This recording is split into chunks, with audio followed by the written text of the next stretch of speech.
Those things. Hey, how's it going? How's everything? Good. Can you guys hear me okay? I was muted. I forgot I was muted. So I was talking for like 2 minutes there. Matt, thank you so much for joining us. I think I'm yelling. My Yeah. neighbors are going to start yelling at me in a minute. I am so Are you excited. guys We were just kind of are you going. guys able to hear me okay? Sorry. No, you're Yeah. fine. Okay. Don't worry. We are brand new to this. Like it happens every time, and you can just Murphy's text Law, in Murphy's audio. Law. I know we're very green with this, but Matt, we are just so excited to have you tonight. Crazy enough, I And don't think I've ever done an Instagram live before, so it's kind of a Oh, we've done welcome, Facebook. welcome. Yeah, we've done Facebook lives before, but I've never done an IG before, so well, so you guys are the Awesome. first. No, but thank you for joining yeah, us. thank you. Yeah, Do for some sure. get ready to like have an incredible night with this Instagram live, man. You have no idea, man. Yeah. So first of all, we're gonna get into everything that you are, your band, and all of that. If you're just joining us, thank you. Tell your friends, tell your enemies, tell your grandmother, tell your everybody that we were talking with Matt DeMar from Divide the Fall.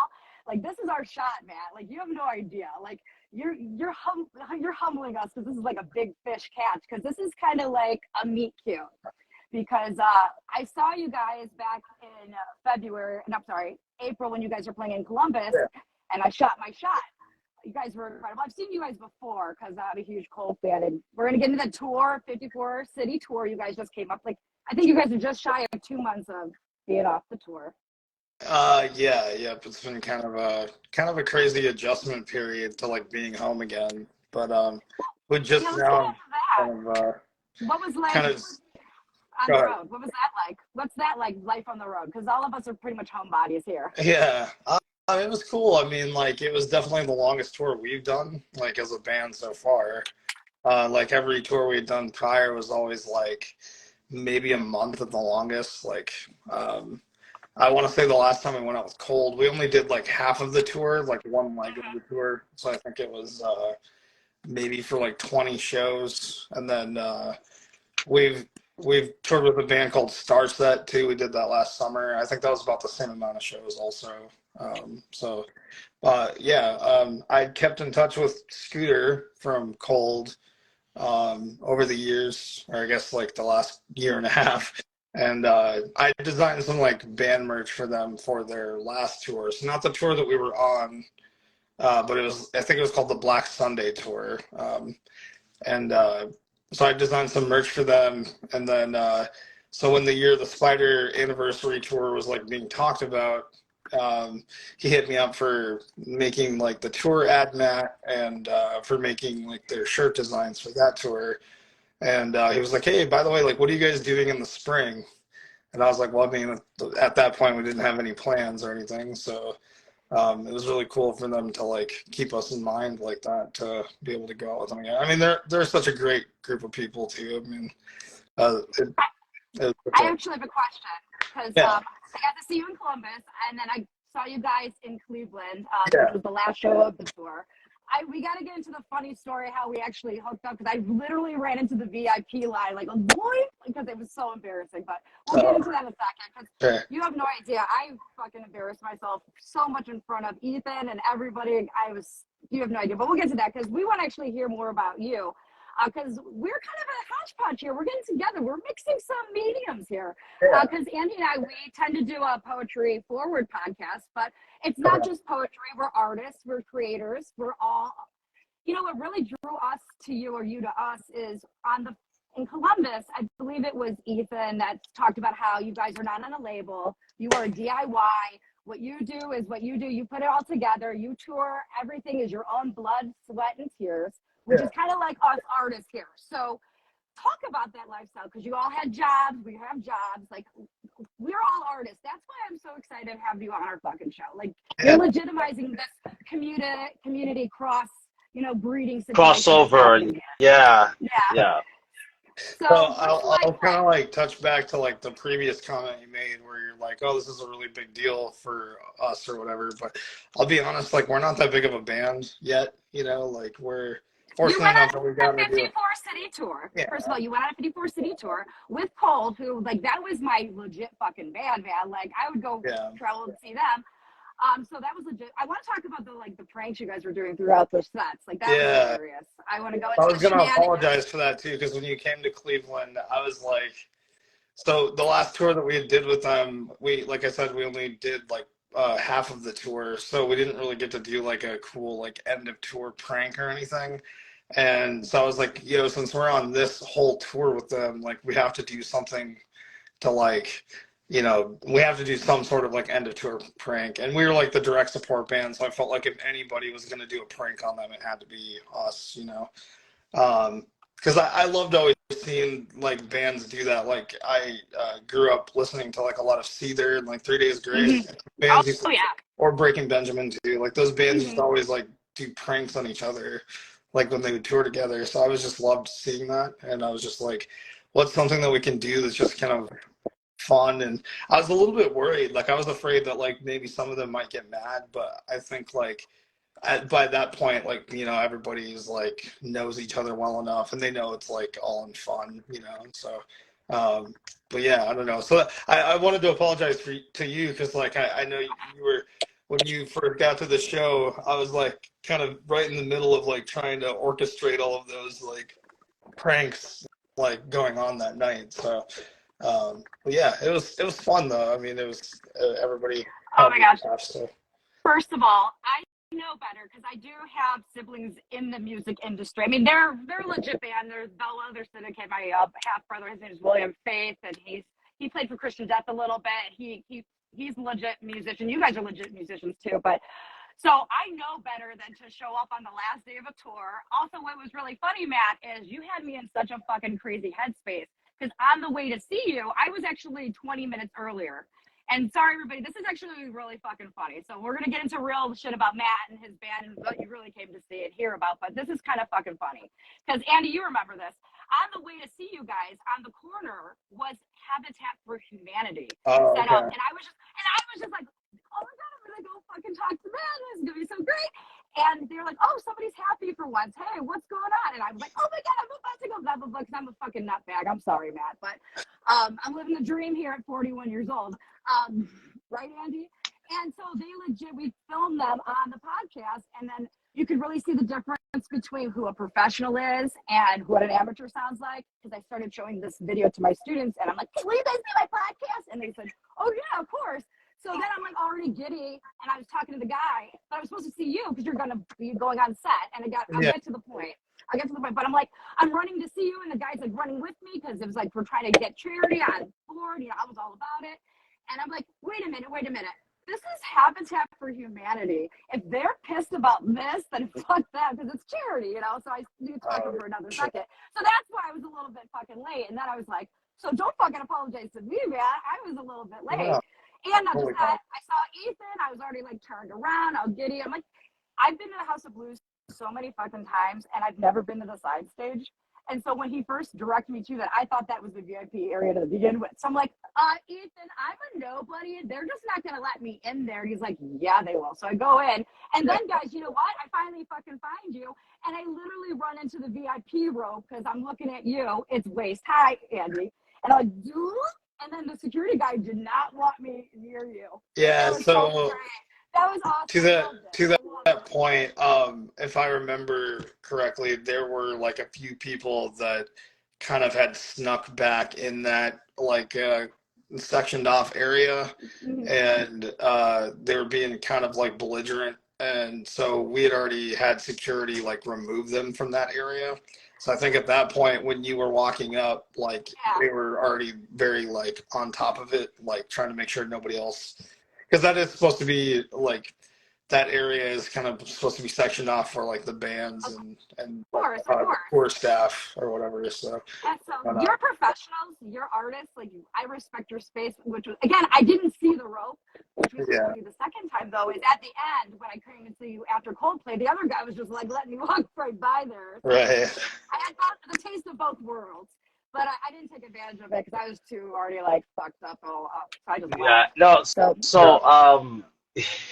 Yeah, okay. I'm trying to get edge. Like, I'm trying to make for the fifth so I can ask some questions because you're like, no. That's an interesting story, Angela. Thank you for sharing that. So, man, I wanted to ask you because one thing I'm very into music. I love music. You're actually the second musician I had on here. The other musician I had, his name was Brandon White, and I asked him, and I want to ask you. So, when it comes to like putting a band together, and okay, thinking about okay, who we're gonna choose, how does this work? What like how you sync, go in sync with each other. Can you walk me through that process? How does that work? How do you guys get together when you create, let's say, okay, like we're gonna create this song. So how does that process look like to you guys? Yeah. So, so our band formed. So my other guitar player and I, so Jake, he and I had a band actually in like high school. Started as a cover band, and then we started like writing some original stuff, and then eventually it kind of became like this original band. It kind of fizzled out though. I would say probably like early college years. I would say like our maybe like our early 20s or something. I was the singer of that band. I was the lead singer of that band.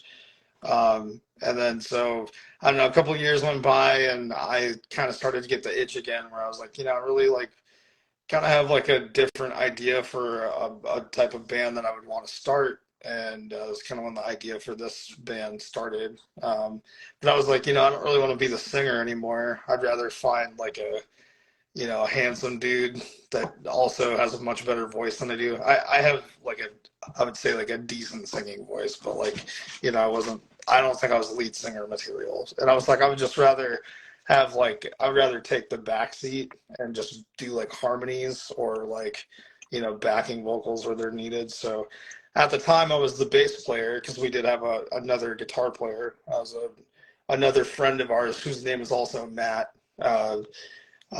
He was our rhythm guitar player when the band was kind of first forming. So it was a five-piece originally, but then, his life kind of ended up going in a little bit of a different direction. And so then we just kind of continued on as like a four-piece with me playing bass. Fast forward, what, April of last year, I want to say, is when I switched to playing guitar. I've always had a hand in writing like our guitar parts. I actually, along with Ethan, write a lot of the lyrics as well. So I guess that kind of dives into like the poetry aspect of your guys' like podcast. But so I guess that was where like the change to playing guitar from bass kind of came from. I just kind of always felt like we were looking for a while. We had like tried out different people to play guitar for our band, and it was just like it just never felt right because it was like, well, I think I kind of always knew like in the back of my mind like that's probably supposed to be me, and so yeah, so I switched to guitar and we just have never really found a replacement bass player. We just kind of currently use like backing tracks for bass, which is not the best thing, but we're also a smaller touring band, so it's what we need to do to get by, I guess, right now. So, but sorry, it was a bit of a tangent. I don't know if I answered that. No, it's all good. It's No, okay, it's Matt. all I got good. yelled at. Yeah. I No, got yelled at for being too hyper. Because I do have oh a my question. God. From being from the Midwest, because you guys are originally, you guys are all from Minneapolis, Minnesota. Yeah. Yep. So again, being a self-starter, a homegrown DIY person who has a day job, can you talk your day-to-day tour art practice balance? Like, how do you get the art in having a life? Yeah. I mean, it's really tough. I'd say so. Like, just within the last like couple of weeks, we've started to get together now, Ethan, Jake, and myself, to start working on like some new stuff. We've had a bunch of demo ideas that have been sitting around for a while, but we really focused on the touring thing for a lot of time. Like our last like actual EP came out in 2020, and it was during the pandemic, so we couldn't really tour or anything. That was actually like that first cold tour we went on was like kind of pending at that point because it kept getting like postponed. Oh, we're going to announce it. Oh, wait, it's getting postponed again. And, that's not their fault. It was just kind of the nature of where the world was at that point. But we eventually just decided to release that EP. It was called Dead Memories. And then after we released it, it was like, well, now the touring world opened back up, in end of 2021, kind of, with some limitations. And so we just kind of hit the ground running again, and have just been playing shows and not really focusing so much on like the writing aspect of it. And so yeah, that's kind of been like this summer, even though it's really hard, I feel like for me personally, like to not play shows because I love doing that so much. And I also like book a lot of our shows. So it's like if we're not playing, I feel like we're not doing anything. It's like it feels like I get so restless so quickly. Um, but at the same time, it's like, I know it's going to be worth it when we don't play all these shit. Like we're taking this time off to like actually focus on the music part of it. And then, the songs will hopefully be great, and then it'll be worth the wait, and then we'll have new material to push out there and market and try to tour, in support of or whatever. So it is hard though. We all work regular day jobs, so getting together is kind of like a balance. It's like whenever we have the time to be able to do that. It also helps that like we've also started actually like co-writing with people. So like one of the songs that we're gonna probably be releasing first out of the batch that we've been working on, we co-wrote with I don't know if you guys are familiar with the band Varsity. We co-wrote it with Joey, who's their singer. He's a great dude, good friend of mine now too. He's a great songwriter. We were stuck on this song for months, and then we sent it to him, and he had like a hook that he sent us back in like a day or two, and it was just like, oh yeah, that's it. So but yeah, yeah, absolutely, man. It looks like there's definitely people wanting new music yeah, out, and and there is a question on here. Yeah, the two questions. So what? Yeah, one was when is new music coming out, but also there was another they asked, hey Matt, what tunings do you guys typically use? Was a question in the comments. Oh yeah, guitar tuning. So main one is drop A tuning. So it's like if you're tuned in drop D, like standard drop D tuning, but like I think it's 2 full steps down. So like a full step down would be drop C, then another full step down would be drop A. So it's kind of like uh, we call it like corn tuning or Deftones tuning. Like they tune pretty low. It's like kind of meant for like a 7-string guitar, but we play baritone scale length 6-string guitars. So basically they're a longer neck, longer scale length from the bridge to the nut. So basically it gives the string more tension, but it's not so floppy when you tune so low. I don't know. It's kind of a weird thing. Right. I love this. No, but I always find I always find that very fascinating as far as like getting together and coming up with a riff, coming up with the drum track, coming up with all that.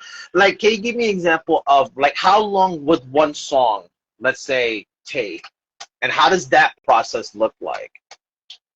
Sometimes it's like really quick. Like it can be something that we like. I can think of this. We have this acoustic song that like it seems like a lot of people who have been fans of ours from kind of like the very early days like really always love this song. It's a song called City Lights. It's just like I don't know, it was like an acoustic thing that Ethan and I wrote in like 10 minutes. He already had the lyrics written for it that he had this idea for prior to me bringing the guitar idea to him. We were just screwing around waiting for Jake to show up so that we could work on whatever, heavy songs we were going to be working on that day. And I was like, oh, I have this acoustic guitar, and I started playing this like chord progression, and he already had the vocal melody, and it just kind of fell into place in like I said, like 10 minutes. So that was like probably the quickest song we've ever written. We never play it live though because it's acoustic and it's just tough to bring. Okay, and then wait, hold on, Andy, I gotta cut you off because Cold in their set they had brought out kind of a chill, cool piano version on one of their tours. Are you guys ever interested in doing a acoustic tour? I believe a lot of bands do. Yes, acoustic. Foo Fighters did one also actually. Like they have their album In Your Honor. They have a 2 CD set. One of them, the first CD is just rock, and then the second CD is straight up acoustic. Oh, that's cool. Yeah, I didn't know that. I haven't actually listened to the new Foo Fighters. I've listened to like whatever the single was that they put out, but I haven't listened. Yeah. But yeah, I would. I mean, to answer your question, like I would totally be down to do an acoustic tour. We did actually like while we were on the Year of the Spider tour, we did release like an acoustic EP. It's called Strip Sessions. Yeah, We I called it love Volume that. One because it's we'll probably do more in the future. Like if we, when we release more like heavy or electric versions of songs, we'll probably Mm. do more. I want to talk about that real Yeah. quick because Andy, and Matt, we're obviously directing this question to you, but Andy, to hear kind of your plugged in electrical version and then listening to your strip session, they're pretty incredible, and they do give off a different kind of feel to that. Yeah. When you guys kind of went to that mode, how were you able to tweak it so it kind of felt that way? Because it does give a very soft but still strong presence. Yeah. I mean, like I would Like without, say, like to a certain extent, like some of the songs are kind of written on acoustic to an extent. I mean, like it might be something where like I live in a townhouse, so I can't turn on I can't plug in like a 100-watt amp, or I can't be playing like a loud guitar all the time. So a lot of times I'll just be jamming something acoustic, or the idea of the song might start with Ethan has a melody. Honestly, this has actually been kind of a really beneficial thing for us. I call it writing backwards because a lot of times you hear bands writing like the music first and then trying to write the words to it. yeah, A lot of Mm. our songs, like especially like songs like Without You or like Bring You Down, Fake Love even. Uh, those are all songs where like the chorus melody was written first. Like either Ethan or myself had like the vocal melody, like in our mind first, and then we were just strumming chords to that, and then the rest of the song is just kind of written around it. Um, it's actually probably more seldom that we write like riffs first and then try to write a song around it. Like we have so many like really cool riffs, like so many like catalogs of really cool riffs, but it's like it's almost harder to write words to something rather than having the words first and then trying to put the riff to it, in my opinion. But yeah, I don't know. That's just our kind of our how what's worked for us, I guess. So Yeah. yeah. so So then, other no, than my bad. last question, Andy, then I'll give it to you. But here's what, because this kind of popped in my head with what you were saying, Matt. Other than like bands that you grew up listening to or bands that you respect now, and there are a couple of questions in the chat that I want to get to as well. But what other inspirations do you and your band members have other than musical like inspirations? How do you guys get the content for some of your music? Yeah, I mean, I know like I guess I could probably speak for the other three that they are very into like different like video games, like very into like Zelda or I'm sorry, Ethan's always talking about this one video game in particular that I can't remember at the moment. But I play video games also, but the ones that I play are really really basic and boring. Like I have been playing like GTA 5 still and like Madden. Like those Oh aren't yeah, really those aren't really those are like fine. those aren't really like fun games. Really, I wouldn't really consider those like what people are like wanting to play. But I would say like that, and a lot of like movies, a lot of like book literature. Um, like our song "I Won't Fade Away." I'm pretty sure has a reference to like I don't even know the author because I wasn't the one who wrote it or didn't write those lyrics, but it's like that. Don't go gentle until the good night. I can't think of what the quote is or who the author is, but We're a room full of writers. One of us will get it through. yeah, I was gonna One of say I would be I do surprised if know it that. I do know, yeah, but I'm gonna fall on my face if I try to quote it. But yeah, do yeah. not go gently into that good night. Yeah, I do know the quote you're talking of, but oh god, oh, who just joined in? Who wrote? Who will not go gently into that great night? We need to know because I'm Yeah. embarrassed to be a writer right now and not know who did that. Andy?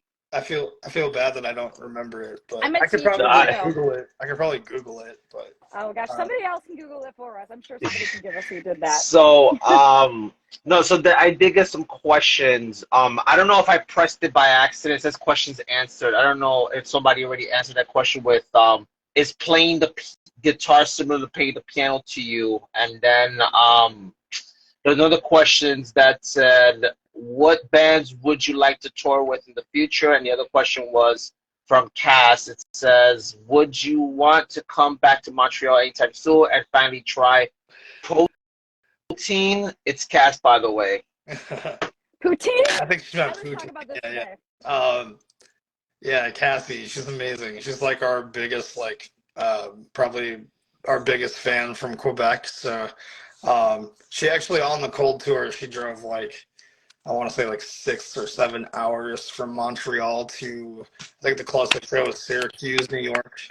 So crossing Wow. international borders just to come see us play. But no, Cass, me and she's you. yeah. I'm on a one-woman drive. I just drove to Austin, Texas, and back on my own, so I'm with you. Come on, Cass. We'll drive to go see them all. But yeah, I mean, we'd obviously love to come back to Montreal. It's tough to get to Canada because like a lot of the tours that we get on are not. So keep in mind, like when a smaller band like us gets on like bigger tours like this, it's going to be routed to where those bands do the best, you know, or where they have kind of like the biggest draw or like, you know, the cities where they want to play or where they're able to play. So like we're very fortunate that on the Starset tour, that was our first taste of getting to like play Canada. We played Toronto and Montreal.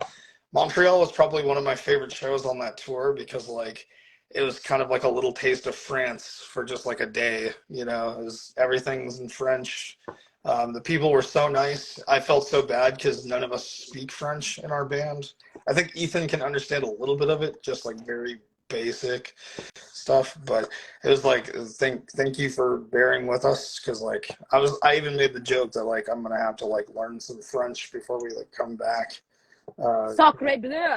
Yeah, Sorry, but that's like all I know. um, but yeah, and obviously we love poutine. We have a fair amount of I call Minnesota like pretty much like southern Canada because it's like I feel like of the U.S. states we're probably the most Canadian. Everybody always makes fun of the way we talk because you know we're right under Canada and we have like the funny accent. Yeah. But yeah, so we have poutine here. It's pretty popular and it's nothing compared to like Canadian poutine, but obviously we love to try all the foods when we're in Canada. So And then, Andy, okay, yeah. Andy, do you think Angela Murray has been to Minnesota? The way you traveled, I wouldn't be surprised if you've been everywhere in the United States. Matt, with my first husband, on our honeymoon, we visited his family up in he's outside of Duluth, Michigan. Oh, no, oh my God, yeah, Duluth, Minnesota. yeah. So we drove the whole time. I mean, it's beautiful. Minnesota is quite a beautiful Duluth, city. I've been to Minneapolis. yeah. I've been to the Mall of America. I mean, brag about your state. This is your chance. Brag about Minnesota. So funny enough, I didn't mention this before. So we all live around like the Twin Cities, Minnesota area. 3 of the 4 of us are actually originally from Wisconsin. So I guess we're like faux Minnesotans, if you will. But You yeah, guys just blew my mind. I mean, how dare you guys say that you guys are from Minnesota? You're not. yeah. You're. I mean, the band Oh my is gosh. Sorry, you the can't band is read the this band today. is based there. So I mean, and 3 of the 4 of us live there still. I actually I live just across the border in Wisconsin, so it's like western Wisconsin. I'm like 45 minutes from like Minneapolis. So, but Oh wait, big yeah. question then. Are you guys Vikings fans or are you guys Packers fans? Oh my gosh, here we go. So that's why it's always funny because people assume that we're Vikings fans because we say we're from Minnesota. We are technically the band is based in Minnesota, but like even where we rehearse is in Minnesota. But we are Packers fans. The three of us that are from Wisconsin anyway. How you Lies! putting him on the spot Lies! like that? Like, wow. Our drummer that is actually from Minnesota originally, he doesn't care about football. He's a baseball guy, so he's a Twins fan. You'll see him wearing Twins. We joke that he looks like a Twins manager like because he always wears like the jacket, hat, and the getup. Love that. That's awesome. Um, but yeah, I don't know. So a lot of times he'll talk about like baseball stats, and I don't really know what he's talking about because I was into baseball for a very short period when I was younger, but I didn't really. Guardians now. We're the Guardians here. Yeah. I lived in Texas for a bit when I was a kid, so I went to like a few Rangers games. I always remember like I remember when A-Rod first traded to like the Yankees, and I went to the game where he first returned to like Dallas to play against the Rangers, and there were people like throwing beer at him like from the stands and stuff. That was insane, but um, yeah.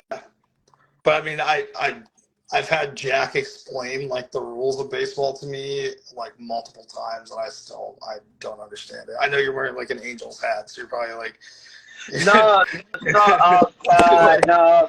You're the He doesn't second know person. anything about sports. No, so okay, I have hats. I just wear hats because I like the way they look, and then Oh, because my name is Andy, that's the only reason why I have the Oakland A's. oh, But it's funny, I also have a Minnesota hat that has the letter M on it. But then I also have a Milwaukee Brewers. I have a Chicago White Sox, and I have a Yankee and Mets hat. Which my sister's like, "How dare you wear a Mets hat in this family?" I'm like, I just like the way the hat looks. Leave it alone. Like I'll yeah, watch a good baseball game, but like you said, like though I don't know nothing about stats or anything like that. Even though I did used to work at Yankee Stadium years ago, and I actually was working that day that Derek Jeter retired. Like I'll never oh, forget that because I did not leave out of that stadium until 3 in the damn morning. That's how insane that yeah. was.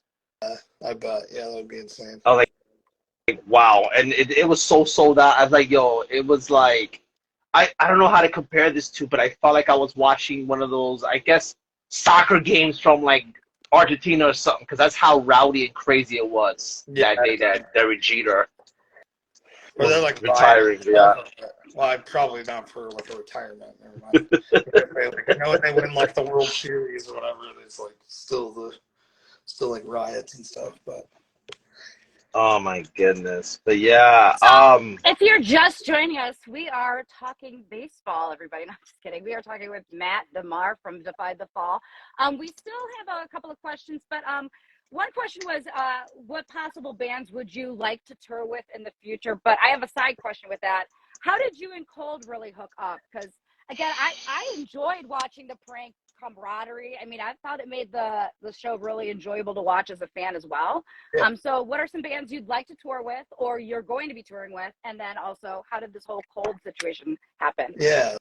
So at the moment, I'm kind of sad to say we don't have any like definite tour plans. Like for like we've a couple of like smaller like one-off shows that we're doing around like the Midwest, I guess I would say. Like quite a few of them are in Minnesota, and then we have like one in Wisconsin. But uh, um, yeah, as far as like bands that we'd love to tour with, I mean, it would be, I think, a dream come true for all of us if we ever had the chance to tour with Breaking Ben. I mean, that's kind of like one of the bands that we all really have loved and looked up to, and been grateful to like get to meet some of them. And they're just super genuine, cool dudes. Our band actually kind of like co-wrote. So Without You, uh, during COVID, we were kind of starting to work on that song, and this is when like Breaking Ben wasn't touring, nobody was touring, and so we actually like talked a bit with Jason Rao, who's Breaking Ben's guitar player, and he gave us some pointers on what we could do with the song, and like kind of I guess helped us co-write it a little bit, like but yeah. So I mean, he was a super cool dude to us, and we've actually like gotten to meet him, and like hang out with him in person. So yeah, he's just one of the coolest dudes. But um, so yeah, I feel like that band kind of comes to mind first for me, Breaking Ben, and then I would say, I mean, A Day to Remember would be kind of like for me mm, another like okay. a big My one. cousin got me into that actually. A day to remember. Oh my God. Wow. Yeah, I feel like that was like Ethan's first band that he got into, like introduced to like niche of music, if you will, like kind of like the more metalcore, heavy side of music, I guess. So I feel like that band would be really cool. I Prevail has always been a big influence for us too. I feel like that would be pretty insane. Those are all pretty huge bands though, so I mean, like, I would say kind of maybe a bit on like the lower end spectrum, or like smaller, not lower end, but like smaller scale. I would say, like, it'd be really cool to tour with like bands like Varsity or Outline and Color. Those are a couple bands that I really like have fallen in love with. We're good friends with a band called Archers, also great dudes.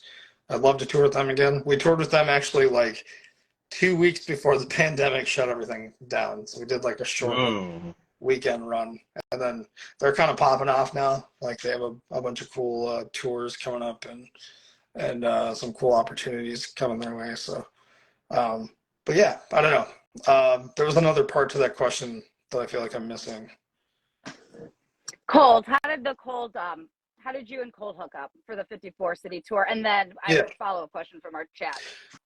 So for the full U.S. tour that we just did, that was Scooter had reached out to me about doing some like graphic design stuff for that, and then that's kind of how the talk of us like being on the tour started. So yeah, the first time we toured with them though was just specifically through like our agent. We have an agent that kind of helps with booking and stuff. So. When did you guys decide to get an agent? I think like probably I think it was the end of 2019 actually. It's kind of funny because like we started working with them like pretty much like I want to say it was like November, December 2019. Because we had done like our own like smaller like DIY tours, like booking it ourselves, or like going out on like a 2 week tour with like another band that we're friends with, where we call it show trading. So it's like we go to like 3 or 4 cities that they do really well in, and then we bring them to 3 or 4 cities that we do really well in, and so it's like they'll headline theirs and we'll headline ours, sort of thing. So we've done that a couple times. I think we were just kind of wanting to see like what we could do as far as like taking it to the next step, and I don't know, I feel like it's not necessarily the move for everyone, but it's just something that's really worked well for us, is like kind of working with agent who can try to get us on some like bigger tours. Tends to be kind of what's been more beneficial for us. We're still kind of in the stage where we're trying to like grow our fan base and like become more well known, and so it's easier when you can get on a tour with a band like Cold or Starset or something like that, where the fan base is already kind of built in. All you have to do is just like kill it and hope people love you. So. Well, you guys fucking killed it. I mean, I'm at an age where I still that's the only thing I still do for myself is go to shows. I love going to shows, and just recently some of the openers really have caught my attention, and I was very like taken away. Like, again, I saw you guys during the 20 city tour. I'm pretty sure you guys must have came through Cleveland or Columbus or Cincinnati at that time, because Cold does that three-part tour the last time too, because they hit the 3 major cities in Ohio, and I try to hit the 3 major shows in Ohio, because that's the one thing I do, is go see shows. There was a question in the chat. What is one of the craziest things that's happened to you or on tour? Oh man, there's so many stories. I don't know. Like, it's hard to even remember them. It's funny, even on like that most recent tour, like people will ask about stuff that's happened, and it's like it seems like a whole lifetime of events happened in 1 week. I can't even remember. Sometimes I'll recollect and I'll think of something that happened at the beginning of the tour, like on that Cold tour, for example. I'll think of something that happened at the beginning of the tour, and I didn't even realize that was a part of the same tour, because so much stuff happened within that like 2.5-month period. But I don't know, one that I always like to joke about is like, I can't remember I think we opened for Trapped at one point. and it was like a really it was a kind of a smaller town show in this bar in Wisconsin that we always play. But this, you'll have sometimes fans, certain fans don't always know how to respect boundaries. So this lady grabbed me and kissed me on the cheek, and I was just kind of I don't know, not something I really was super cool with, but it's one of those things I would joke with, and the band likes to joke with me now that the old biker ladies are the ones We're bringing the hot ladies to the stage. Yeah, right. That's Panties thrown up there. No, oh but God. I don't know. There's a lot of crazy stuff though. I mean, even talking about that Cold tour, the Year of the Spider tour. I mean, so we had throughout the course of that tour, we had Awake for Days. Their bus broke down. They had to get a new vehicle, which took them 2 weeks to do, so they missed a lot of shows. They were able to come back out on the tour with their new vehicle. Then something ended up happening with between them and their manager, so then they ended up having to drop off the tour early, which is why they weren't in Cleveland. They were there actually just to hang out, which was really cool to see them. So I mean, that happened with them. I think Signal to Noise, they also had an issue where their bus broke down. They had to get a new vehicle. We're very fortunate that our vehicle never broke down, but we had a flat tire at one point, super easy to fix. The thing that happened with us is that our other guitar player, Jake, had an infection in his leg, for where we had to miss a few days of the tour because he was in the hospital, and thankfully we were able to still finish it. Thankfully he was okay too. I mean, it was it could have ended up being something pretty serious had he not acted as quickly as he did as far as going into the hospital. And then Cold had their bus breakdown at one point. Wow. It's I think that tour, I joked with Scooter that tour was cursed because it seemed like it was one thing after another for all of the band. Stuff just kind of kept going wrong. So, but at the end of the day, it was super fun. Everybody was amazing to be around and tour with, and there's such a family camaraderie between all of the bands. So that really made things super genuine and cool to be a part of. So I was gonna ask, how are you guys seeing the comments? I can't see that from my end here. Yeah, so the way Instagram has this laid out, it's I have to kind of tap it, and then it's okay. insane. I wish they should do a little bit better. Yeah, I wish they would have a better way of doing comments, but it is what it is. There was another question though, and this is also by Cass, and they said, if someone wrote some lyrics and gave them to you, would you use them to make a song out of them? Yeah, potentially. I don't know. It depends on if I feel that they can fit in a song. I don't know. Hey, poets, we're out there. Yeah. It first. Yeah, We can submit our lyrics to Matt right here, divide_Matt. We got you. We got you. Don't you worry. We got some poets out there. Although I think Cass is in the running for a song. Correct. I think she's got something in the works. No, I mean, I'm very particular. Me specifically. I'm very particular. I feel my other bandmates can probably attest to this. That I'm a bit hands-on when it maybe a little too hands-on when it comes to how the song is formed or how it's written. I'm definitely open to working with co-writers. It's definitely not something that I would be opposed to, but yeah, it really would depend. So. Oh, I know you're happy, right, Angela? You're hyped. Oh yeah, the dream. The dream is here. I'm living the dream because again, yeah, we're letting the thoughts out. Yeah, and it's the year of the shots were fired, and I'm taking it away. We do have another one. What was your favorite city to play in? Personal favorite city to play in? On the most recent tour, or just in general? Just in general. Or both. I feel like Columbus, Ohio is always really cool. Yeah! Yeah, Oh, Yeah! oh I my was there! God. that's I was actually there! like, I feel like for the Midwest, I feel like that's like a really cool like music city. So keep in mind too, like the couple of times we've played there have been like, so we toured with Starset, that was their hometown show, and it was at like, Oh, yeah. it was like Kemba Live. It's like a, I want to say like a 2,500 cap room or something. It's just like massive, Mhm. but and it was like a, I think a sold out show for them or something. But so that was really cool. And then when we just played there with Cold, it was at Scully's, which is also like a very cool.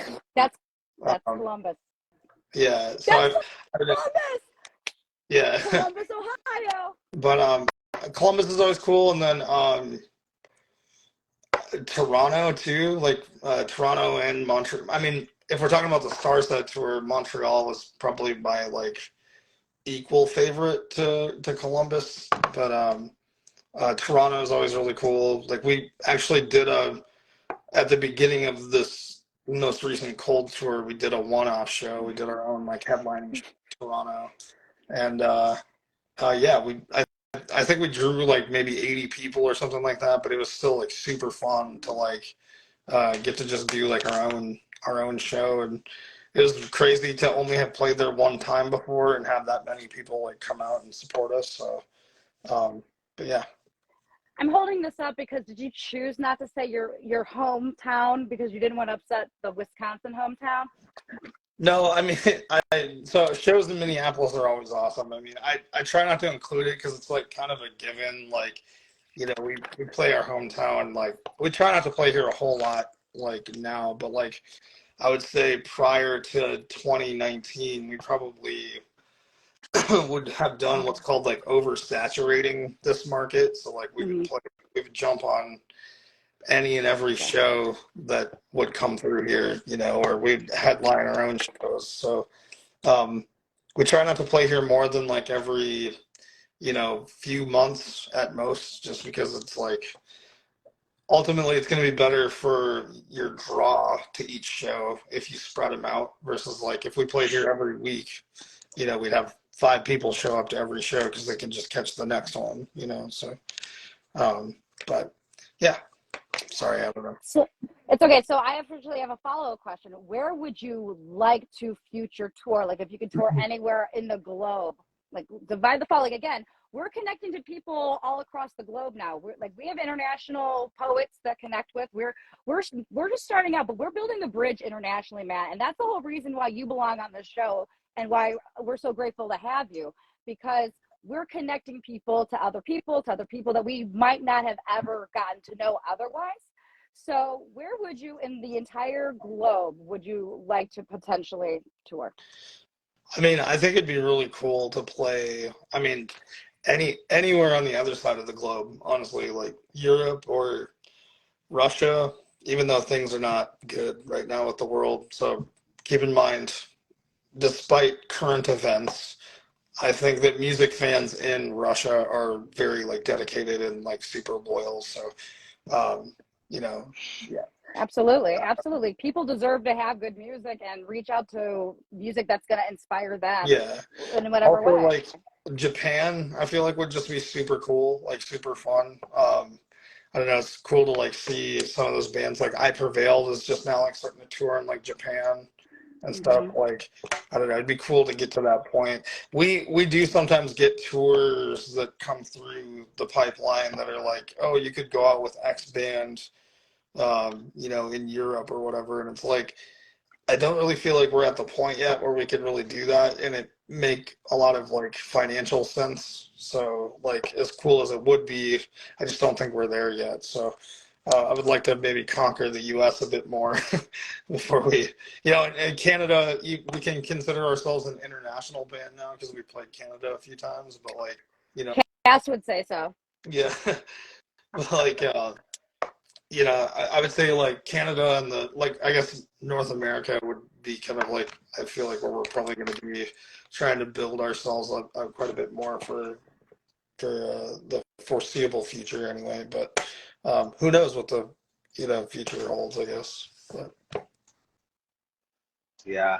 It's interesting because I'm listening to everything you're saying, and I think my question was, Like when you're first okay, like you have the band, you got the material now. As far as getting yourselves out there, can you describe like how that works? Because I know sometimes that there's the local bands and then they're doing their thing to get their music out there. Like how does that look like for you guys? Yes, I mean, like, as far as like how we distribute music, is that what you mean, or? Just overall, like from the time that you started this band to right now, just overall, like how does that usually work out? Because I know, let's say you're considered a local band and you're just performing at bars or whatever. How does that connection work? Where you eventually meet someone, say, "Hey, I could get you on tour," or whatever the case, and like, how does that look like for you guys? Yes, I think a big thing that's really beneficial is like social media is like such a cool like and useful Right. tool for bands to be able to grow like their fan base. I mean, it does suck to give it sucks to say this, but like we've built a bit of a following in different areas. Like when we were doing kind of like our own tours and stuff, like our own DIY like headlining tours, we would do like targeted ads towards, say we would pick a specific demographic, maybe it'd be like fans of these 5 bands that we want to target ads toward, and we'd run like a Facebook ad campaign to that area, Mm. promoting like our show or promoting our music or something. I feel like not enough like smaller bands see the potential see the potential and what that could do like for your growth as far as like sustaining like a fan base, I guess, like because then it's the easiest way to have people come to your show knowing that they're there for you. Like they're actually it's the most organic, I guess, like form of growth, I guess.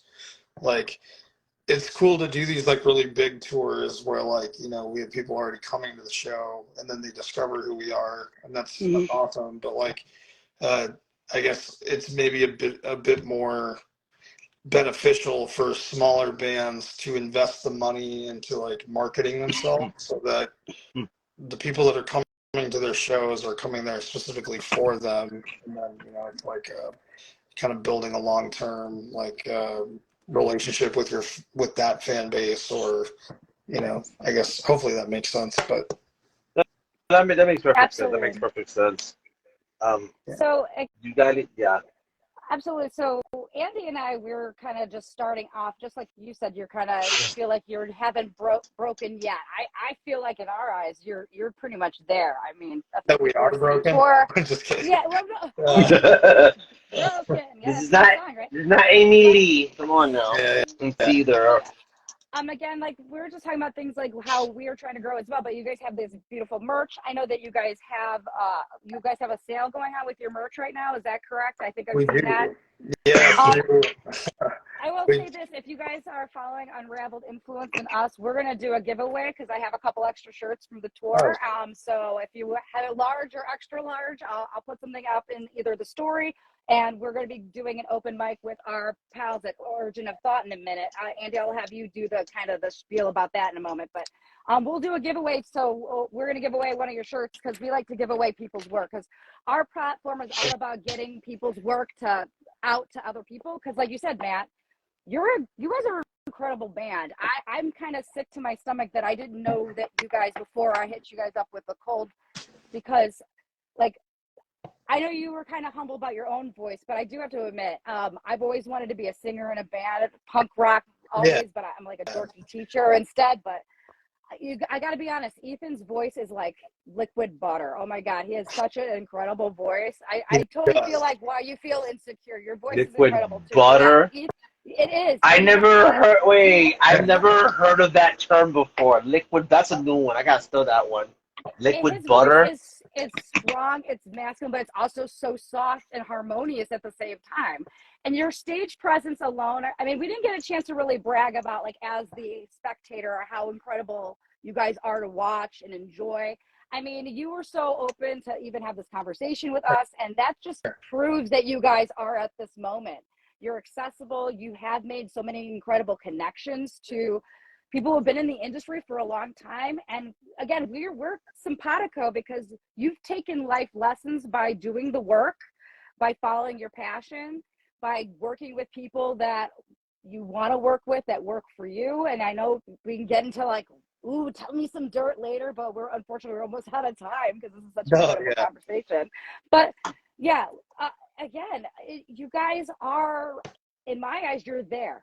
I mean, I know you want more and you're still living your day-to-day life, but you guys have incredible songs already, harmonious music, and people are discovering you. Yeah. And like I said, we have international fans. You have international fans. We are the ones building the community. You know, like you said, Russia. I'm not going to go political here, but there are incredible human beings in Russia that deserve to have a wonderful experience going to live music, having a great fucking time, because we connect in the pit, you know, whether we're rocking out and doing the whole grunge rock, you know, pit stuff, or we're just standing there vibing. And each performance, and I bet you can attest to this, and I know, sorry, I don't want to talk too long because I get off point, but the point is, every show I go to is a different experience. And that's why I actually like going to multiple shows for the same tour, because the group you're in will give the vibe of the show. That's why I think you got so many questions about where's your favorite, and that's why you probably like places like the Midwest, because we're there to really vibe together. This is our bonding, and even if we're introverts, we bond in this way because we all feel emotions. We all are human beings with experiences. Poetry, comedy, and music, we're all the same. And that's why I'm so excited to get this chance to talk to you, learn from you, just like you had done already. So the point is, we're wrapping up with our hour with you. But Matt, thank you so much for joining us. We're going to probably ask you one more thing before we go. But Andy, will you let everybody know where the after party is for this? Because every week we have a interview. Yeah, so for those who are not familiar with the poetry community, so just real quick, so what we do here on Unraveled Influence, we're not just poetry, we're pretty much different forms of art, whether it's music or poetry, or whether it's spoken word, whether it's just painting or whatever, because Just Star also does painting as well. Whatever art looks like to you, that's what we honor. We highlight you guys. That's what Unraveled Influence is. So the open mic, we used to do an open mic afterwards, after the interview. So what we did was we teamed up with another platform called Origin of Thought, and now we combine both our open mics to build this bridge where everybody can come in and just, you know, have a good time, share some thoughts, or share some poetry, or just whatever they want to share. And it's just all about getting together, because realistically, there's just too much craziness in this life that's like we need to just bond together and share a common bond. Hey, let's have conversations. And what we did tonight is a perfect example of that, just having those conversations. And, you know, there's stories that need to be told, and it's like, why can't everybody tell the stories, you know? And that's why, Matt, thank you for saying yes to us. Thank you for coming in with us to have this conversation, to talk about the process, you know, about Divide the Fall and how everything got started for you and all this other stuff. And I just want to say thank you for just saying yes to us. You know, because I look at it like, you know, you could be doing something better than this, you know what I'm saying? But you chose to say yes, and to me, that's an honor and a privilege and a responsibility I take very seriously. That's not something that's just given away like that so easily in that way. So I just want to say thank you so much for saying yes. Yeah, thank you so much for being a part of this journey with us. Yeah, absolutely. No, I appreciate you guys having me. Like, it's been a blast. I actually, like, low-key love to talk. So, I mean, it's just us too. It's fun to, like, you know, get to, I guess, just shoot the shit and talk about stuff. So, but so again, Matt, thank you for joining us. And